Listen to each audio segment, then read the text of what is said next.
Hola, bom dia. Good morning, Portugal. Carl Munson here from expatsportugal.com. How are you today? Segunda-feira here in Portugal. No, terça-feira here in Portugal. It still throws me that, honestly. Or another way of putting it, as I saw, as reported or posted by some wag on the internet this morning. Welcome to Monday Part 2.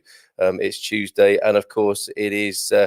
Business and Money Day here on the Good Morning Portugal show. We'll be talking to Ben Amrany of Spartan FX in a couple of minutes' time after we've said a couple of hellos. And after Ben, we've got our old friend Awen, who talked to us probably getting on for a year ago now, who opened up a cafe in Central Portugal in Espinhal, Aromaticas, and she'll be here talking about her journey, starting a small business and staying afloat as a small business in Portugal at this rather difficult time. Hola a todos from Andy the Doc and Leona in Leiria. Hola a todos e bom dia alegria de Leiria. Jersey's over there in the United States. Hola, bon dia. Paul and Lottie at the kitchen table. Apologies from Louise. Oh, for missing the live gardening Q&A last night. Yeah, where were you? I have now watched it on catch up. Oh, that's excellent. Thank you. At 1.5. These shows get longer and longer, so people are having to watch them at 1.5 and 2 times speed, so as not to waste too much time. Bon dia, alegria. Oh, from Milda de Noruega. Wow, that's a bit different this morning. Milda from Harrogate. Disappointing news regarding UK foreign travel. Absolutely. Looks like EU closed to Brits for the unforeseeable future. The unforeseeable future. That's where we're at, right? And Mark Rigby's here. He's the man representing North Portugal on Thursday night. 3 in the ring for that. The Tagus Valley versus the Alentejo versus the north of Portugal as they punch it out for supremacy, the best place to live in Portugal. Don't miss that, our webinar on Thursday. And finally, just before we go to Ben there, Bon Dia will be setting up a new business when we move over. Should be fun. Absolutely, Mike. Prepare yourself for that. Let's bring Ben on now. Ben from Spartan FX. Good morning to you. I believe. How are you, mate? Good morning, Carl. Yeah, very good. Very good. I quite like that. Monday Part 2. So yes, I'd never heard that before. No, me neither. Right. I like that for a Tuesday morning. So that's good. No, but very good. How are you? Yeah, excellent here. Well, yes, the weather is improving. Still, the old adage is true. It's a cold country, Portugal, with a hot sun. And at springtime, you really feel that. A bit nippy in the mornings, a bit frosty at night still for some places. But by the time the show's over, it'll be a lovely warm atmosphere outside the window. It's constantly nippy over here. So, you know. Northwest London, I believe you're in. Yeah, very much. So we had a nice day yesterday. The sun was shining. Very grey and overcast this morning, though. So, yeah, not expecting the sun to pop out anytime soon. That's how I remember London, where I grew up, the old smoke. So you're from Spartan FX. We spoke to your colleague Sarah before. A great conversation. Right. And I think we can do something exciting this morning, can't we? We can go to Ben now for the currency update. And you'll tell us currency around the world. So Sarah was on last week. For any of the listeners that didn't catch what she was saying, we are currency specialists. All that we do is FX. Don't deal with any other financial products whatsoever. A lot of our business is, and probably for your listeners, private individuals emigrating or maybe going back to the country where they're from, and mainly buying properties. We deal with a lot of corporate clients as well, but for your listeners, I would imagine they're mainly people thinking of emigrating, buying properties. It's what we specialize in. So it's a very personal service. We try and significantly undercut the rates that banks will tend to offer clients. The savings can be vast sometimes. I mean, depending on which country you are from. I mean, the banks, as an example, in Australia can be predominantly some of the worst globally in terms of the rates they can offer clients. Oh, really? Right. Yeah, you can help a client save 3, 4, 5% at times against the Aussie banks. The American banks, again, not the most competitive. So again, savings can be 2-3% for them. And the UK banks tend to be a lot better. They're certainly not as bad as the Aussie banks, but still, you can Not as find good them as to be, you.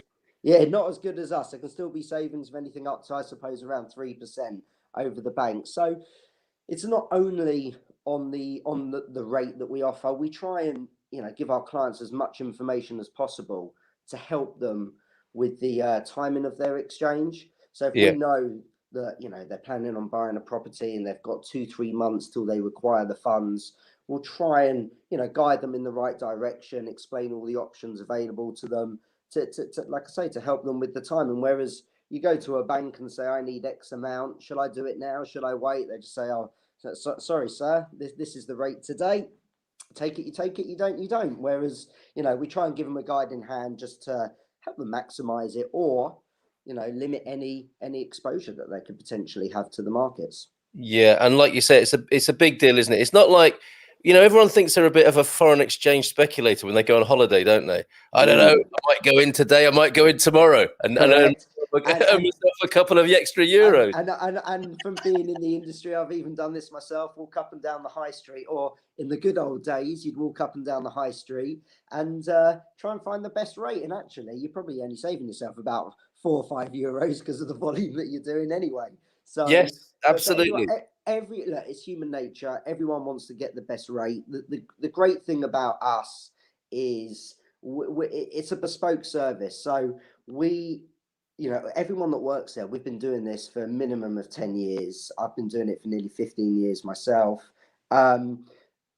We run our business in a way where we have significantly lower overheads to some of the really big companies out there. But because of that, we can offer more competitive pricing to our clients. So, we can, our rates are right up there with the best that we tend to offer.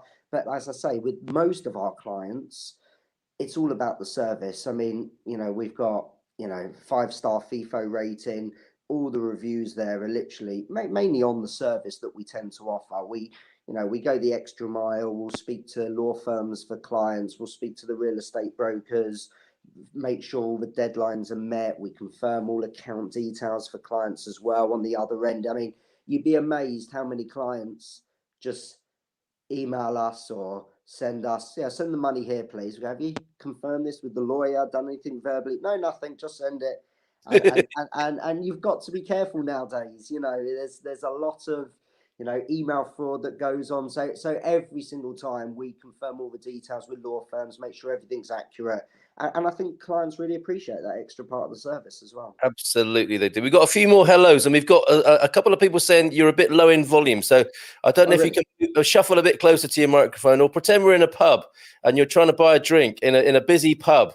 That extra couple of decibels will help. I can try and shout and be a bit louder. There we go. That's apologies. Not at all. No, it's fine. I mean, these things happen. We're not exactly the BBC or a mainstream broadcaster with hundreds of people behind the scenes. In fact, none. So just you and me here this morning. You and me. And our lovely community. Bon dia, amigos, says Gary Austin, who I know has moved, buying a house. You're going to be moving a big amount of money around. Bon dia from a misty and sunny Silver Coast. From Louise this morning. Julia, bon dia from sunny Tavira. I think you've been down south in the Algarve, Ben, if I remember rightly. Ben is a bit quiet, says Louise. Yeah, we've got a few producers in the house this morning as well. Bon dia, Carl, from Claire as well. And Paul, good morning to you, Paul. A Portuguese greeting this morning. Bom dia e bem-vindos à primavera. So welcome to spring from Donna Grassa there. Hank in California. Hola, comrades. Bon dia from Hank. Hello, Carl from Marcos Valbon. Belo dia. Solarengo. I'm not sure what that means, but it sounds good. Peggy's here. Prosecco Peggy in the house. Everybody. Joel's here as well. Good day to you, Ben, from Prosecco Peggy. That's a real honor. Good morning. The Prosecco Peggy, big up of the morning, yeah. And good morning from Donna Jacqueline as well. Thank you, Jacqueline, and good to have you here. We're doing our best on the production side here. Or turn yours down a bit. That's another solution, isn't it? I'll try that. I'll try that. Let's see if that works a bit better. So I'm not drowning you out, Ben. Bon dia, Alegria from Donna as well, and Maria Santos saying bon dia. So yeah, I would say everyone thinks they're a bit of an FX speculator when they're going on holiday, and as you say, you're probably better off carrying on working because you're only going to save 4 or 5 quid or something like that. When you're doing small amounts, definitely. Look, if you're buying a property, it's all about the timing. You're talking tens of thousands, not just a few £100 or euros here and there, which makes very little difference.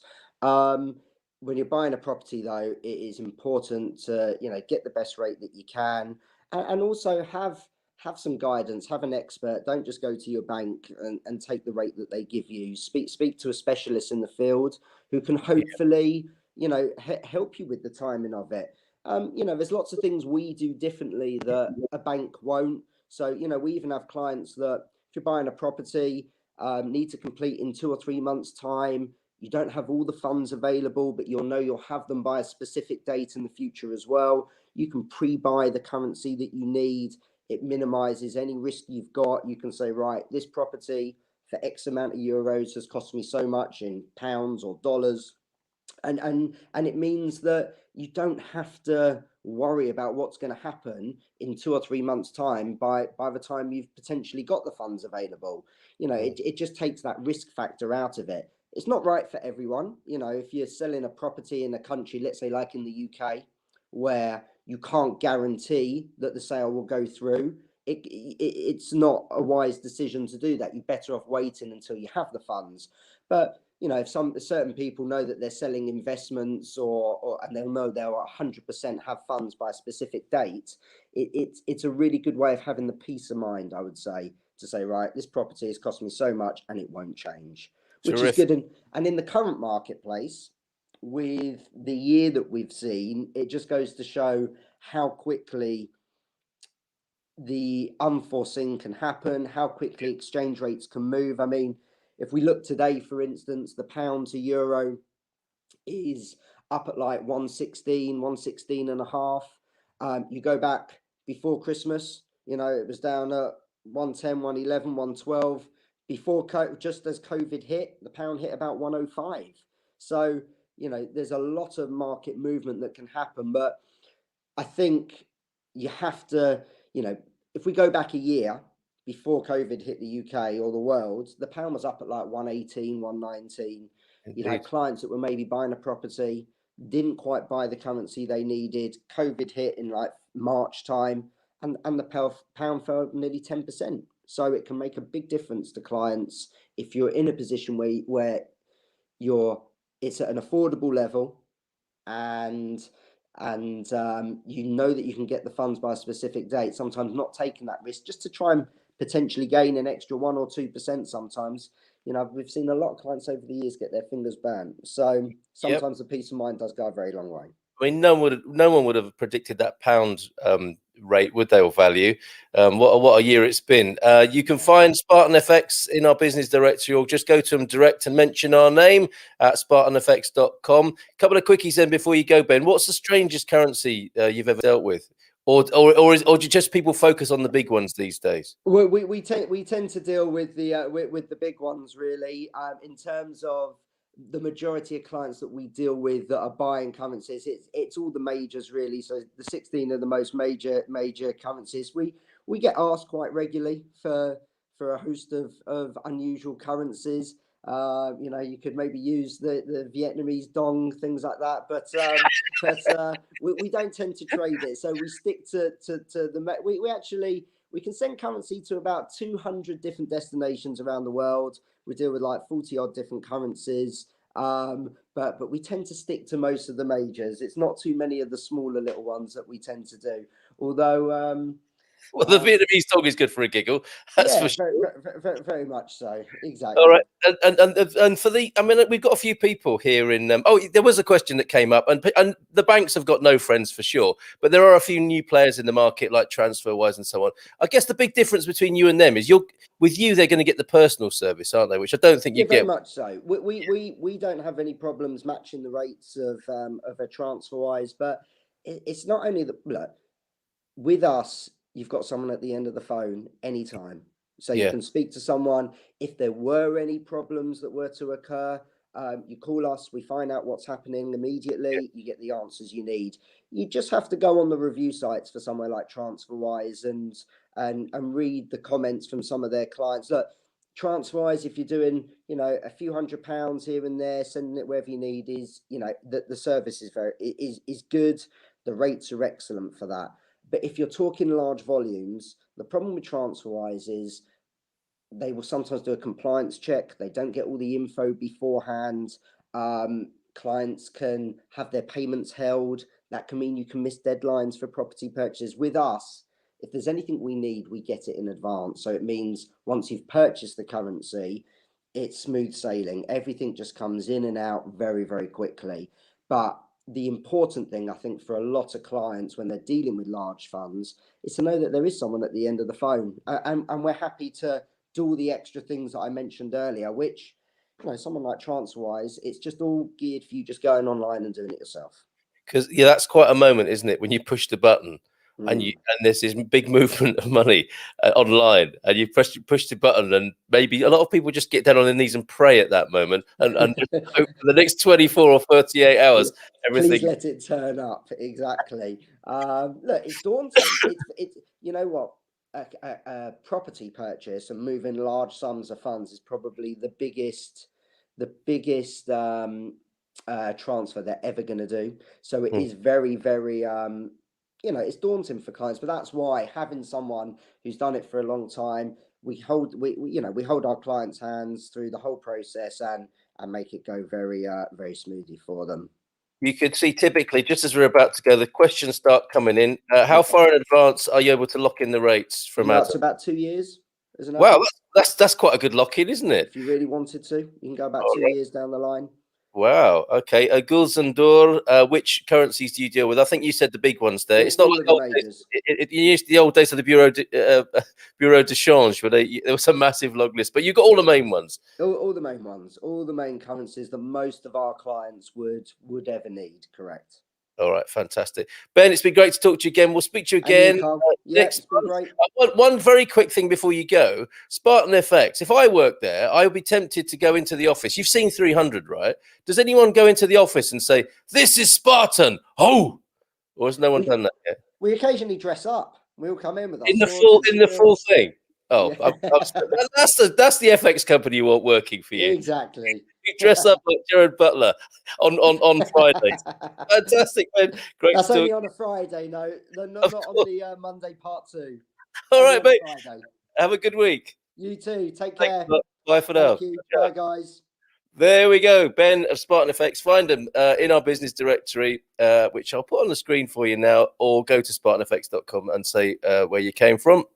Ask for Ben or Sarah, our new best mates in foreign exchange as well. Now on Money and Business Tuesday, we're moving from the money to the business, and the business lady, businesswoman of the year. I'm gonna give you that award for hanging on in there and doing an amazing job in Central Portugal in Espinhal. Awen Johnson is here, everybody. How are you doing?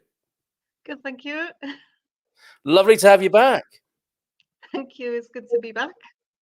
And you wanted to talk to me about your new menu, and that just wasn't enough for me, Owen, I have to say, because there is such a wonderful story behind what you've done.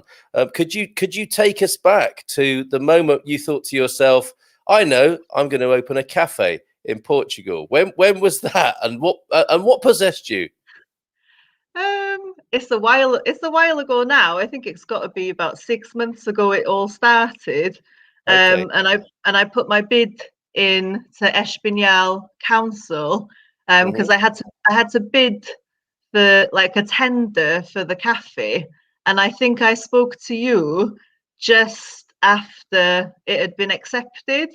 Yeah. So I think there's 4 people trying for the cafe, and they were all the other 3 were Portuguese, and they picked me, and that was really exciting.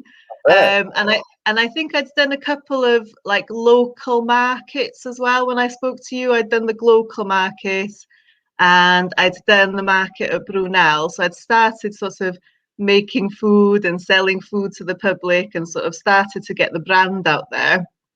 But it was sort of after after I spoke to you, it all sort of kicked off, if you will, and got really, really busy. And we ended up doing a complete sort of renovation of the cafe. Like this. Because, yeah, just because, oh gosh, there he is. There's Dave, my husband. So Belated that, birthday best to you, Dave. It was Dave's birthday, wasn't it, yesterday or the day before? yeah, Sunday. Parabéns to you, Dave. And there he is. I mean, without this man, this would have been a lot slower process, right? Yeah, it wouldn't have been possible, to be honest, because sort of changing how the cafe worked, because before it was like a football bar pub sort of thing. So before it sort of did a few sort of toasties, but mainly it was somewhere for people to go and drink. And my whole proposal to the council was to create a cafe where people could come and have really nice food. And then we sort of got the keys, which was like ages after my tender was accepted. It was a good sort of 6 weeks after I spoke to you that we got the keys for the cafe. So that was quite slow going. And then, so once we got the keys, we got in there and had a look at what we were sort of dealing with. And I just thought, this kitchen is absolutely tiny. And I think I sent you a picture where it's almost like a cupboard. And I just thought, you can't even get appliances in here. So if I wanted to cook proper food, which is what I wanted to do, we'd need to put in a whole new kitchen. Right. So picture now to show everybody. That's what you were dealing with, right? A galley kitchen that you might see on a houseboat or something. That's what was there before. So we stripped all that out. And then obviously it became quite expensive straight away, because we moved the kitchen from the little storeroom to like a much bigger storage space. It's a completely other room in the cafe. And then that required moving all the electrics and moving all the plumbing. So it all started to, the cost started to go up. So all the money we sort of put to one side for doing it, we needed to sort of get a lot more money than we originally planned, but we did it. It would have made an amazing telly show, wouldn't it? To do that, to cover that process each time the budget was escalating. Well, it was brilliant how like so many people helped us. We're so lucky. We've got fantastic friends and professionals and everyone that have helped us, and Portuguese people have been fantastic. Sergio, the electrician, he finished off all the electrical work. He's also a plumber. He fixed the plumbing, but obviously Dave, my husband, did most of it, because he can pretty much do anything. So he put up all the tiles and all the stainless steel units, and yeah, so it was a lot of work, and we were buying. Yeah, so I wanted to take down what was a bar. So it was basically for drinking before. It was somewhere you'd go and watch football and drink. And I wanted it to be somewhere that you'd go and have food, like a proper cafe, like we have in the UK. Yep. So I wanted really nice furniture and a sofa, and I wanted like a deli fridge where you could see like salads and see what you wanted to. So these are our friends that helped us. They were brilliant, Greg and David. But so many people have helped us. Denise and Graham. Graham's a painter decorator. He did the painting for us. So many people have helped. But we had quite a lot of stuff already. So that's my like dishwasher and that's my oven. But we ended up buying a load of stuff as well off of OL Shish.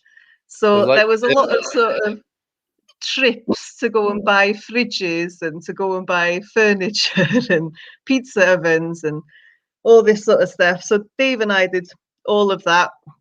Lots of sort of lugging really heavy fridges and things like that from cafes in Figueira da Foz, and we've been all over the place to pick up the furniture and the equipment, and we're quite regulars now at Macro in Coimbra. So it was a lot of work, but we managed it, and we opened, I think it was six weeks before lockdown.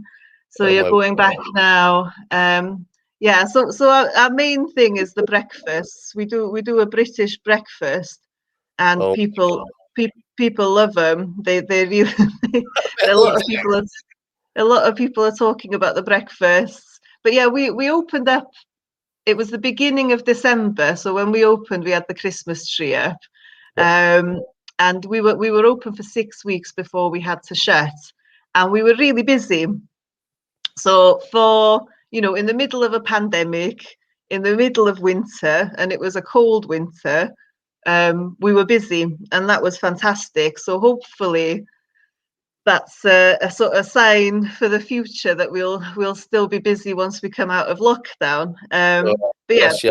This is what you were doing before lockdown, wasn't it? I got a few yeah, pictures. yeah. So pies, people seem to really like the pies. That is a Um, sight to me, Owen. Look at that with a Sagres stout there, the black beer that Sagres yeah, did. Very refreshing. And what have we got there? Like a nice meat pie in front of it. yeah. So I do steak and ale pies. They're everybody's favourites, and I use the Sagres ale to make the steak and ale pie, and they're really good. They're really yummy. Um, Fantastic. so yeah, pizzas, pies. We were doing takeaway pizzas. They were quite popular. I bet they. And then that's Lewis. Well, they're both called Lewis actually. So on the left is the president of Espinal, and on the right is the mayor of Penella. And I did like a little get together of like just our suppliers, so the people that make us our sausages, the What people that lovely. make the Great idea.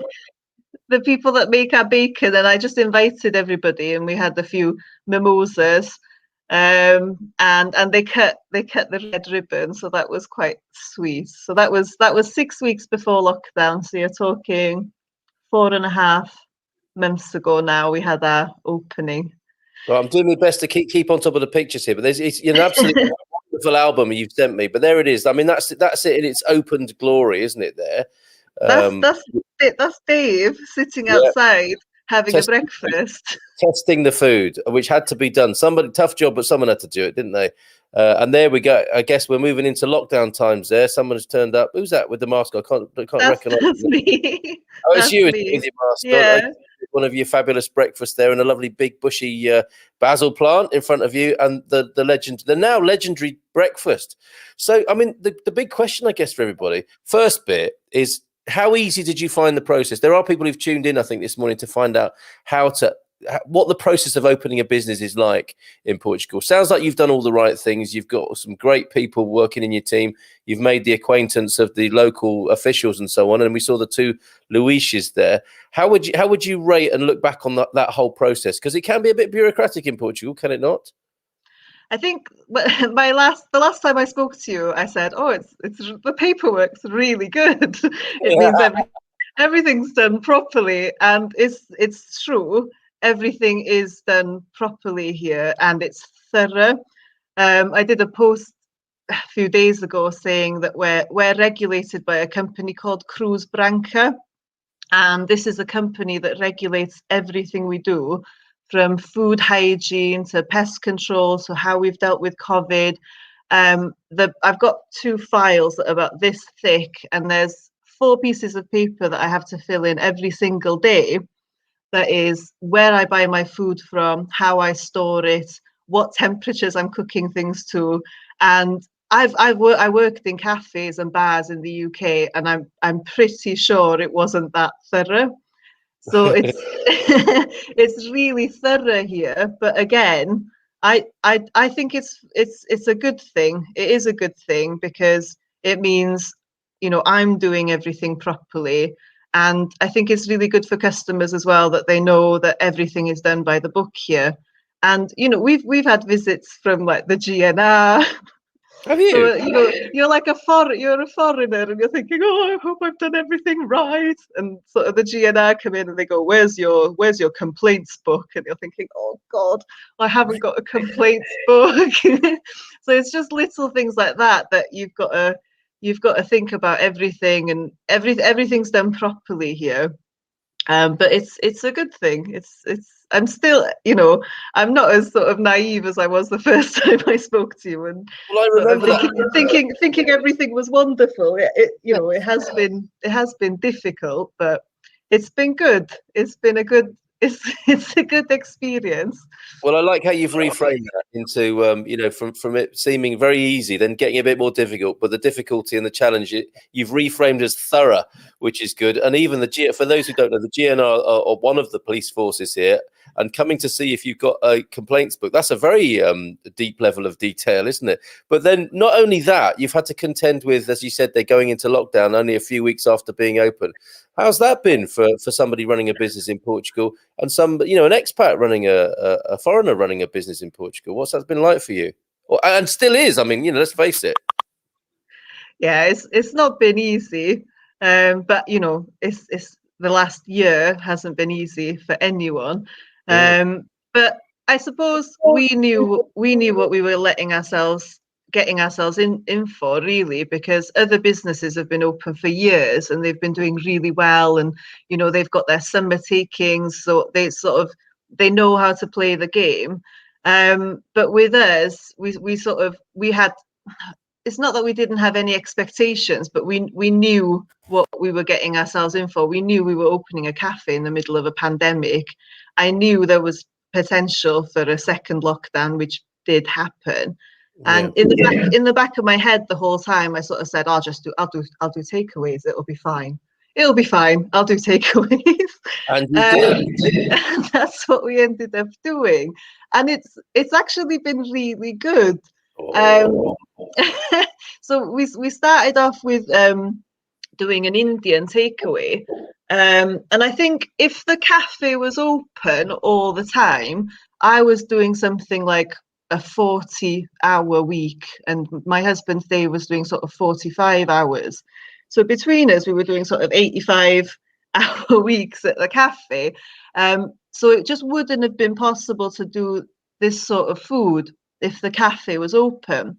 So because it's lockdown and we're just doing takeaways Thursday and Friday nights, I've been able to do sort of more complex food that I would have needed a lot more staff at the cafe if I was doing this sort of takeaway food if we were open. So because of lockdown, I've been able to do like really nice takeaway Indian curries. Initially, that was the first 5 weeks we did the curries. And then this month now we've done even more complex food, which is the Taste of the Orient. So Chinese, Japanese, and Indonesian food, which is. I'm going to bring that on the screen, Owen. But I've got to ask you first. I mean, those bhajis look beautiful. You're not. These aren't, you know, deep frozen things from macro. Are these? You can see that you're these are beautiful handcrafted things, and you're creating these for takeaway, are you? We were last month. We were doing the Indian, and then this month we're doing the Chinese food. But you're right. Something that I've been really passionate about since we opened the cafe is the quality of the food. And I want as much of the food as possible to be homemade, and that takes a lot of work. But I get the Chinese on the screen now, and I'm struggling. Oh, here we go. This is looking a bit more Asian. Okay, fantastic. That's the beef chow mein. That's the sweet and sour pork. Oh, those are the spring rolls, vegetarian spring rolls. They look fantastic, and then we should say at that point, there is that fabulous breakfast that you do, and you do cater well for vegetarians as well, don't you? Or you're known for that, or previously. We try and cater for all different like dietary requirements. For example, there's a lady this week who's gluten intolerant. She's vegan and vegetarian, so I'm changing the vegetarian stir fry for her. So instead of using egg noodles, I'm using glass rice noodles. So little things like that. I'm quite happy to have conversations with people. If people are diabetic, I won't use sugar. Different dietary requirements. We definitely try. Well, we try and cater. It's not always possible. And sometimes we don't get it right either. I think, for example, like the vegetarian breakfasts, I don't think the sausages were as good as I'd like them to be. So I might even have to start making my own vegetarian sausages because we were buying vegan sausages, and I want the food to be really, really good, because I do think that's what, not that it's unique to us, but I think my focus on the food being fresh, the best produce, everything being made from scratch, that's something I definitely take a lot of pride in. And I think people can tell when they eat the food that it's quite healthy and that it's fresh. So hopefully that'll be something that keeps us busy. We have been quite busy for the takeaways. Some weeks are quiet, and that's quite scary. For example, like this week, really quiet, and it's the last week, so it's the last week of the Chinese takeaway. And I was trying to think, why is that? Why are we quiet this week? And Dave and I were like chatting like really late, as you do. It's like, why is it quiet? And then we realized there's probably quite, and I think this is something that's really annoyed cafe owners and business owners, is that there's quite a lot of confusion about what people are allowed to do. And you see in people's comments on Facebook, they're like, "Oh, if I'm allowed out," and that's quite difficult, because I know there's a new curfew for Easter, and if you look at the documentation, it's translated from Portuguese, and there's a few different places where you get this information on whether or not you're allowed out of your municipality and things like that. So there's a curfew now from Friday, I think it is. Just looking at my phone. It's definitely from Friday. Yeah, here we are. So the 26th to the 5th, there's a curfew where you're not allowed to go from your municipality. And the problem with that documentation is it doesn't say a time.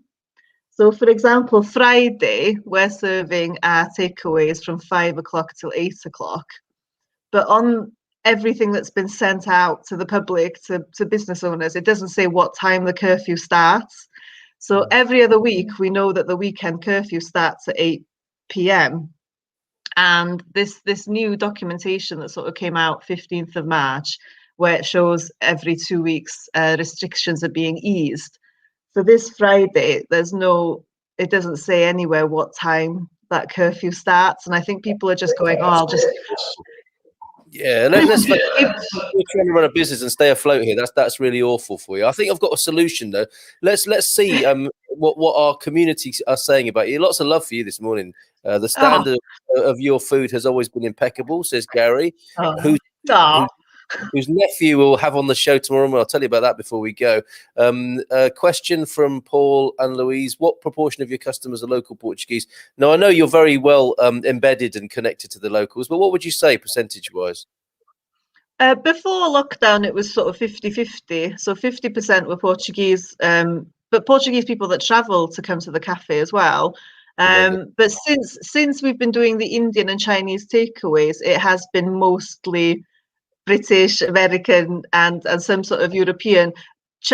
Apparently, my Portuguese friend was telling me Portuguese people don't really like Indian and Chinese food, but we decided to do. Well, we have had some Portuguese people trying it, but I think it's quite. I don't think they like Indian and Chinese food, so we still went for the Indian and Chinese because we know it's really popular with the Brits, and the Brits are our bread and butter. We wouldn't really have survived lockdown without the support of the sort of British community here. They've been absolutely amazing. But yeah, so before lockdown it was about 50-50, but to be honest, it is the Brits that have kept us going during lockdown, and I'm super, super grateful for that. Well, I think, yes, shout out to all of the customers there, but I think it's probably a slower burn, isn't it? And a longer tail on introducing new things to your Portuguese audience, presumably, and customers. Peter Bleach says, looks absolutely amazing, Owen. Well done to you. Well done, Owen. Great food. We can vouch for its deliciousness. Looks lovely, says Mark, who may even make the long journey from the north to come and eat with you. Because, I mean, anyone who wants to visit Central Portugal should probably visit you as part of their trip there.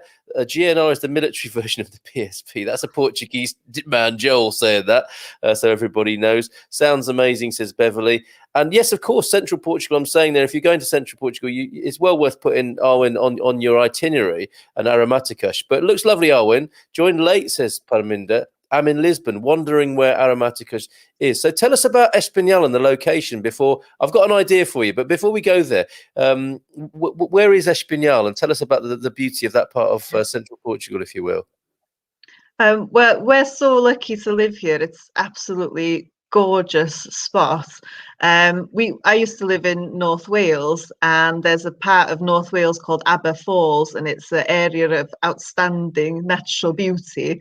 And we're basically living in the Central Portugal equivalent. So there's several waterfalls that run down from at the top. You've got Lucinia River, probably saying that wrong, but it's the river beach.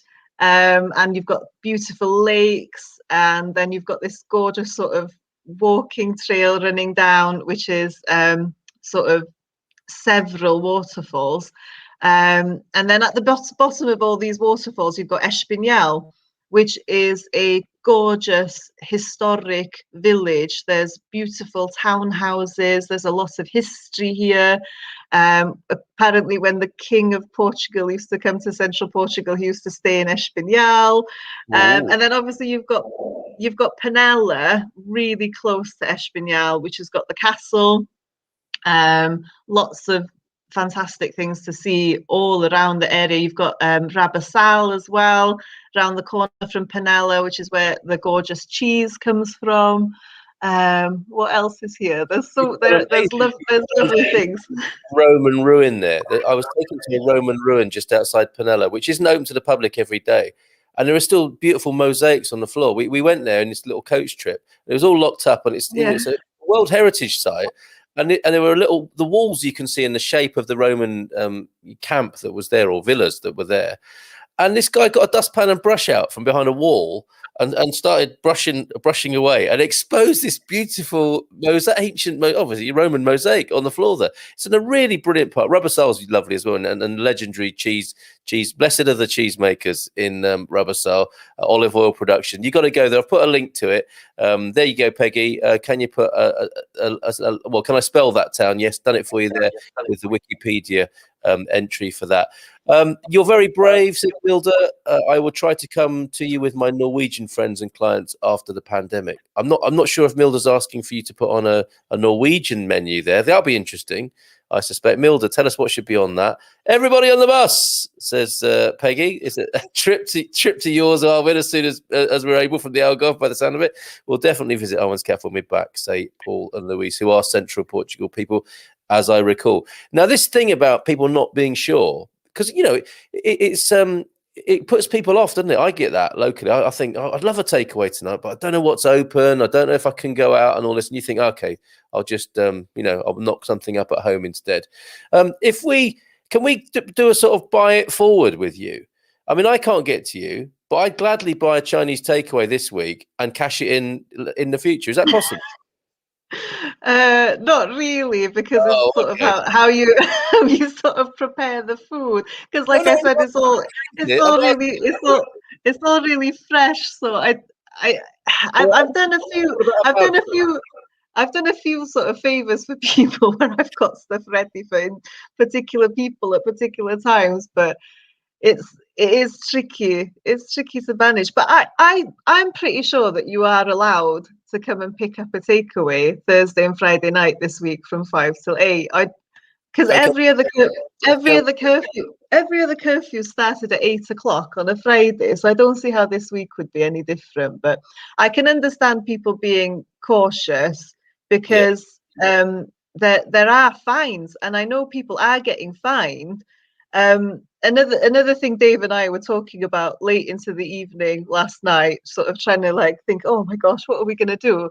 Was when do we open again? Because we've got this option of opening on the 5th of April. So we've got quite a big outside terrace, but but the thing is, no one's allowed inside the cafe, and not even to sort of use the toilet. So on the 5th of April, we could open the outside area, but nobody's allowed inside the cafe. They literally just have to sit outside. And the problem I was thinking with that is, even though we've got these sort of umbrella things that come out, I've sat out there in the rain, and you get wet. And I was thinking, it's April, it's going to be April in Central Portugal, and people are going to have to just sit outside. And I was just thinking, they're going to get wet. And I don't know how I'm going to feel about serving food to people, and they're not allowed in the cafe if it starts pouring down with rain and their food's getting all soggy. And then obviously you're going to get one person that goes, it's raining, I'm coming in. And if someone comes into the cafe on the 5th of April and the GNR passed, I could get fined €4,000, maybe, some of the fines have been ridiculous, like €10,000 if you break, lockdown rules. So I think we're going to wait till the 19th of April to open, when we're allowed to have people inside. But it's these sorts of decisions that are really difficult, because you don't know what's the best thing to do for you, what's the best thing to do for your customer. And obviously there's going to be confusion around all of that as well, because people will be reading different information about when things are opening. So, or a pesadelo, as we say in Portuguese. Let's go back to a few comments. It's a no for Norwegian food. I mean, if it's raining, when you could do Welsh food, couldn't you? And you can create a typical Welsh atmosphere. You'll feel right at home, yeah, if it's raining. It's a lovely town near Penella, about halfway between Alvasar and Coimbra. So Gary knows it well. He was asking if Dave's still in the roofing business, by the way. Breakfast with Aromaticas and onto something spicy with Frank. That's a day out or a weekend for sure. Do you mean gift vouchers, Carl? Yes, Parminder. That is exactly what I meant. So Awen, I didn't want to book a Chinese meal that I could claim at any time I turned up unannounced. I'm thinking about that. If we buy 20 or 30 quid's worth of food from you today, can we come and just cash that in against the menu on the day, not necessarily Chinese? So I think people here, would be open to that. Beverly's saying definitely going to make our way to you as soon as we can. How about buying a voucher for a meal in the future? That's what I was clumsily. That's a nice idea. I hadn't thought about that. That would be very helpful. I'll put 20 in towards. I mean, it's going to cost me more than that by the time I've got there with the family. But I'll put a 20 voucher in, and we'll see who else will. I think we're going to need your PayPal details or something like that before we go. Okay. So no, not sure about curfew rules. Check your local camera rules, then national rules on Safe Communities Portugal website, and there is the link for that, folks. They are a very good source, trying to keep on top of the information, especially for expats and foreigners there. So I'm really seriously up for doing that. I think others might be as well, Awen. But just so rewinding, you would recommend opening a business in Portugal, albeit there are the challenges that people should gird their loins for, as it were.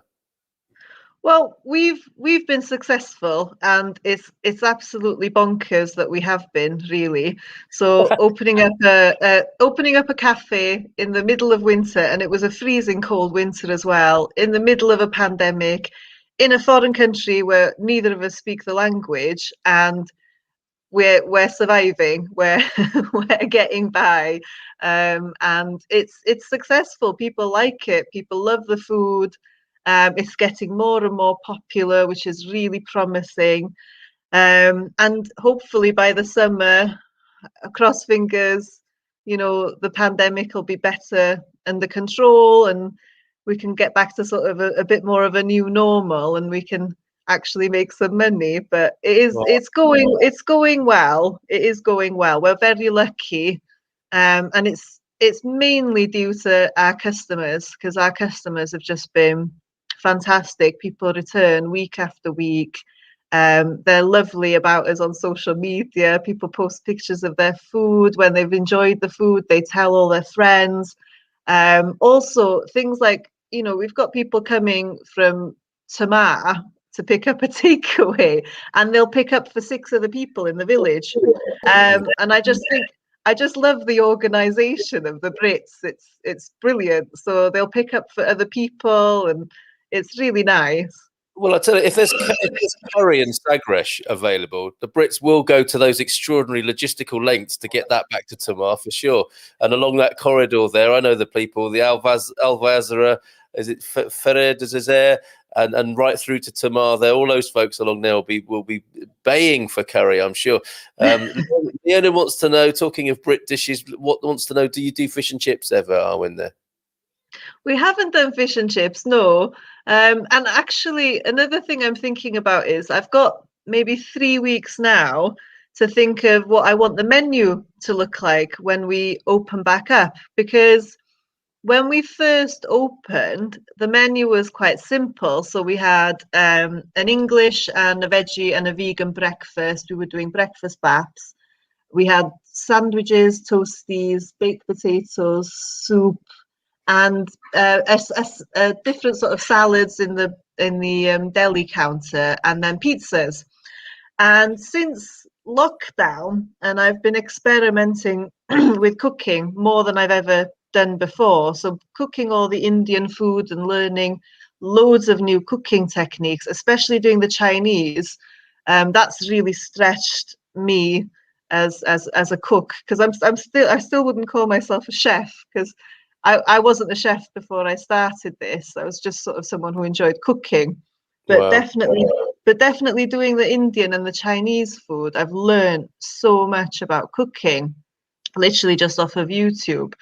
And I just think I'd quite like to make the menu when we open back up after lockdown a bit more exciting. So the food's always been really good and really healthy and really yummy, but I'm thinking I've learned so much from doing the Indian and Chinese food. I'd quite like to make the menu a bit more exciting after lockdown. So I need to decide what that's going to be and how it's going to change, and what people are going to want in the summer, because obviously what people want to eat in the winter is quite different to what they want to eat in the summer.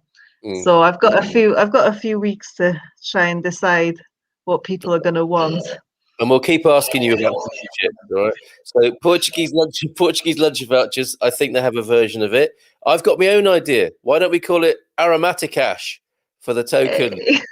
Pay it forward with Aromaticas. Jerry wants to know, hey, Jerry, good morning. Love the idea of going out for a proper breakfast once in a while, Awen. When you can open, what time do you start? Yeah, what's your start time in the mornings? So we were opening at 8 a.m. and then we started serving breakfast at 9 a.m.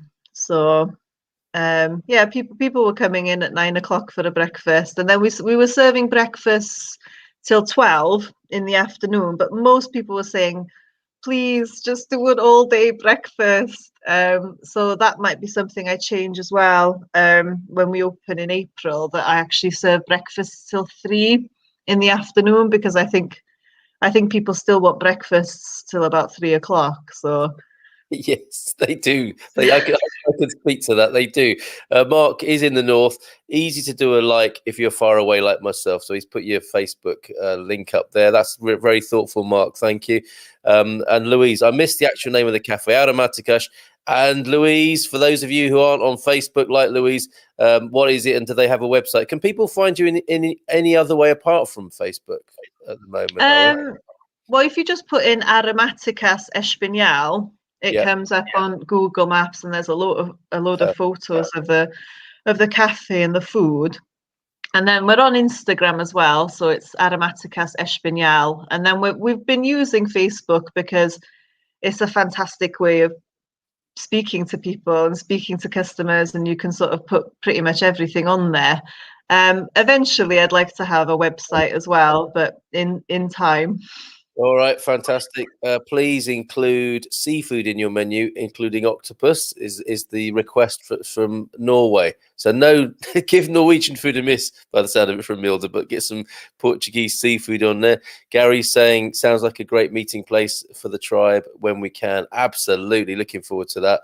Hank in California, if the food is good and people can find you, you'll be successful. And it is amazing that you've weathered this storm. And long may you continue to do so. Awen and to Dave there. Wow, I definitely would love to come and eat your lovely food. It would mean traveling from Albufeira. That's a trip, a pilgrimage. Do you have a B&B near you? I will make a weekend of it and go walking. Ideal, right? To come for a walking weekend from the south. Are there B&Bs around there or Airbnbs?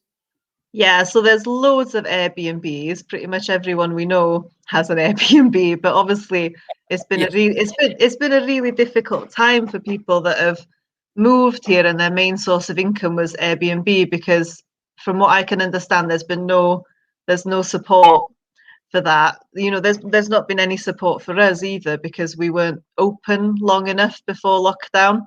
So, but anyway, that's another point. But yeah, there's definitely loads of Airbnbs, and there's a really nice 4-star hotel. I think it's 4-star or 5-star. It's a very nice posh hotel. It's called the Desinia Design Hotel. I think it's called the Design Hotel. That's really I've been there. It's really nice. Yeah. It's lovely. Yeah, so that's really close to the Penella Centre, the shopping mall. Where else is there to stay? I think there's plenty of places to stay here. Definitely check out Airbnb. Yeah, you'll have a great weekend there. That was Cheryl. And Vara saying, well done, Awen. So brave of you. Yes, please voucher details so we can taste your lovely food. So if you're happy to do that, we can distribute that, or I can tell people about it on the show tomorrow. I'm coming. Thank you, says Cheryl. So that's a booking. That's another booking. So something to look forward to in the future. Awen, thank you so much for coming back. Thank you.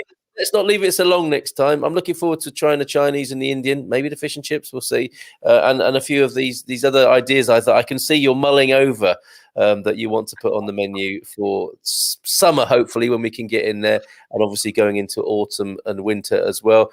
This just in: Welsh cakes. Lovely to hear a Welsh lilt. In case people internationally were wondering what Awen's accent is, it's Welsh, of course. I'm from South Wales, says Beverly, but lived in Mid Wales, moving to Central Portugal later this year. So it'll be lovely for you, Beverly, to rock up at Aromaticas and hear Awen's lovely Welsh lilt as you order and enjoy her food. Brilliant, simply says Hank there. Awen, love to Dave, and all the best to you. Hang on in there, and we'll see you soon. Thank you. All right, ciao. Bye. Ciao, hello to Awen there. Over in Espinal is the place. And yes, Penella is a really good place to go. It must be on your list of things to do. Going back to a few comments, we spoke to Ben, of course, Amrany of Spartan FX. A few comments to cover from that. I don't like to miss your comments, so let's go back to them now. Let's not talk about dropping bahts, Gary.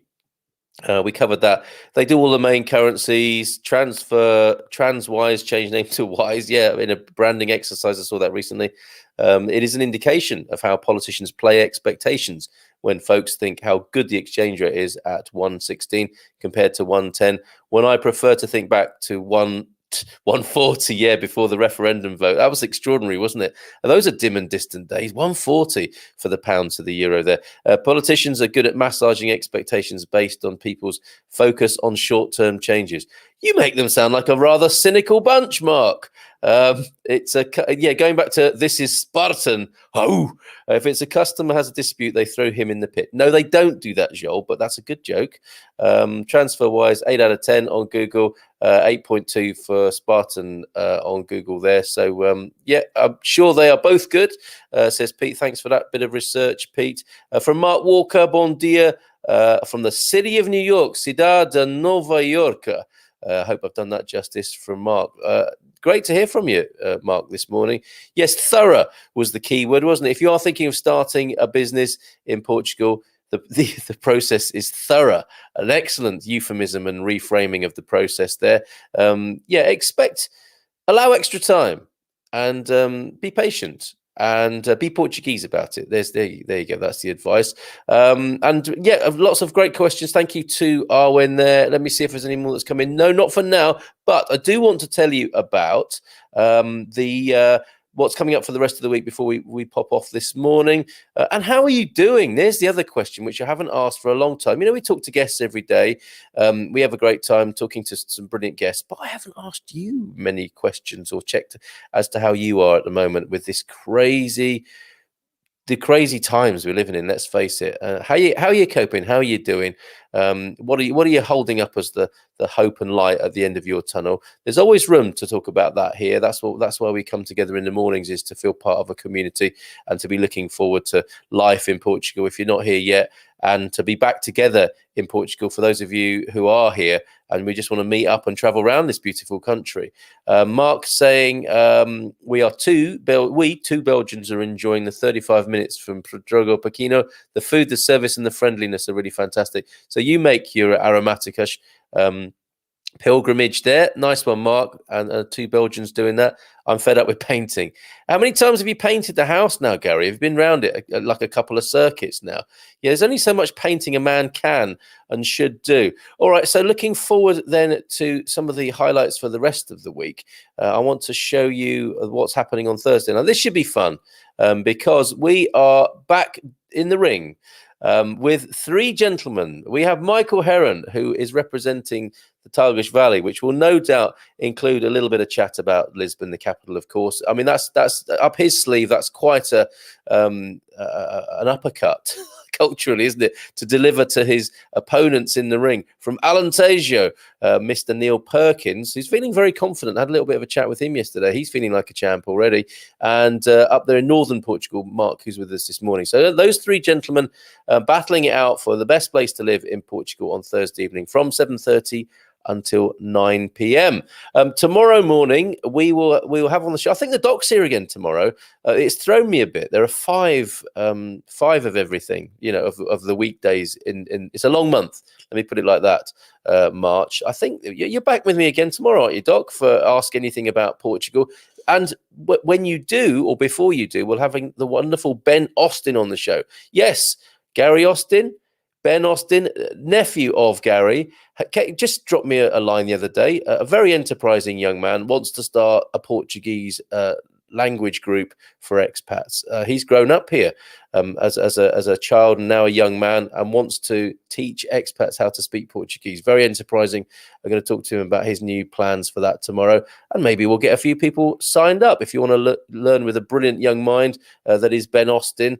And he knows, he knows from his own experience what it's like to come here and get to grips with the language, and he's been schooled here in Portugal. So we'll talk to him tomorrow morning, as well as the doc confirmed here. Look, I am. This is Good Morning Portugal. Oh, should we dress up as Spartans for that tomorrow morning, Doc? And just checking in with you all before we go this morning. How are you doing? And actually, yes, with Peggy, I should mention, shouldn't I, Peggy, a possible panel debate about the pandemic, and where we might go from here. What should we do? Because it's all very well, isn't it? Everyone's got an opinion about this. But really, how many people are prepared to offer a solid plan? And I know we've got a few, well qualified and bright people with interesting backgrounds. Peggy here, for example, I think many decades in ICU nursing, and wanted to talk to people about her views on what we should do to get back to any sense of normality. So we may have a panel discussion on that, including Peggy. Gary might get simply ivermectin. Gary, a big champion of ivermectin. We may get Will on. Will's up for it. I'll talk to the doc. The doc might be up for it as well. Maybe Jenny will come. But we'll have 3 or 4 people on the panel to talk about what we should do. The steps we might take. And really go into it, because I know we touch on it on the show, and people just, it tends to be, it can get emotional, and people put their opinions, and then people are fed up. We know that, as Peggy's saying there. I just want to get out of my yard. I want to drink prosecco somewhere else as well. So I think we could have a longer show one morning to really go into this and really be thoughtful and unpack it a bit more rather than the cursory glances that seem to take place in skirmishes across the internet, leaving people just further frustrated. I'm high risk, says Peggy, and can't go anywhere until I get my jab. So good luck with that. And let's see if we have that panel conversation. I'm trying to bring the people together to do that, who I believe have really good things to say on it. On Thursday, the Frugal Project joined me from New Zealand. Vinny Vengeance, you might have seen his name in the comments from time to time. He of the Frugal Project, an interesting angle, and they're looking to get themselves over to Portugal. And they just say, he said some interesting things, so I invited him to be on the show. That's all you need to do, is be or say something interesting, and we all do that from time to time, do we not? Sue from Washington DC. Good morning to you, Sue. A new name, and I am going to have a go at pronouncing your name. I'm going to go for Sue Suvanavong. How have I done there? And hang in there is the message from Hank in the United States as well as Sue this morning to Prosecco Peggy. Have a good day, folks. I'm feeling it. I'm feeling spring here. I'm feeling my sap rising, and I look forward to being with you again tomorrow morning, and of course on Thursday for that big battle of the three in the ring. That's an unusual formation, and they will of course go on to face Central Portugal in the final, which should be interesting as well. Jerry is still in training for that. That's why he was asking about the big breakfast, of course. How is Druba doing? I haven't seen him. He drops in from time to time. I think Sintra's farming family are doing okay. They probably don't need to leave home, do they? When we saw their wonderful homestead there, although, you know, we do all, I think we all need to, before we go too crazy, we all need to get off the compound, don't we? A bit more than we have been doing right now, and explore this wonderful country a bit more. I'm really looking forward to that. I got to tell you, key dates, of course. We've got to get through Easter, everybody. And then the 5th of April, I think we'll see, post 4th of April, post the Easter break in Portugal, we'll see step-by-step analysis and unlifting, I hope. And then another key date is May the 3rd, I believe. Certainly the beginning of May, and that will be after we celebrate. We're already getting together plans to celebrate May Day, Saturday night, a massive expat wine tasting and celebration event of the heralding of the. You know, we're going to go positive on this. We are going to do some positive and wishful thinking. Have a good drink on that Saturday night on the 1st of May, May Day, and the International Workers' Day, of course. And we can pay tribute to all the people who've kept the things going in the pandemic year. And we will celebrate them, and we will celebrate the beginning of the lockdown liftoff on that Saturday night. So join us for that as well. And just finally, Mui shouting in from Cheshire. It's cloudy here in Cheshire. Get yourself over here as soon as you possibly can, Mui. I suspect that is why you're watching, and we'll do all our best to keep your Portuguese pilot light lit. Take care, folks. Have a great day. Te já, te logo. Ciao, ciao.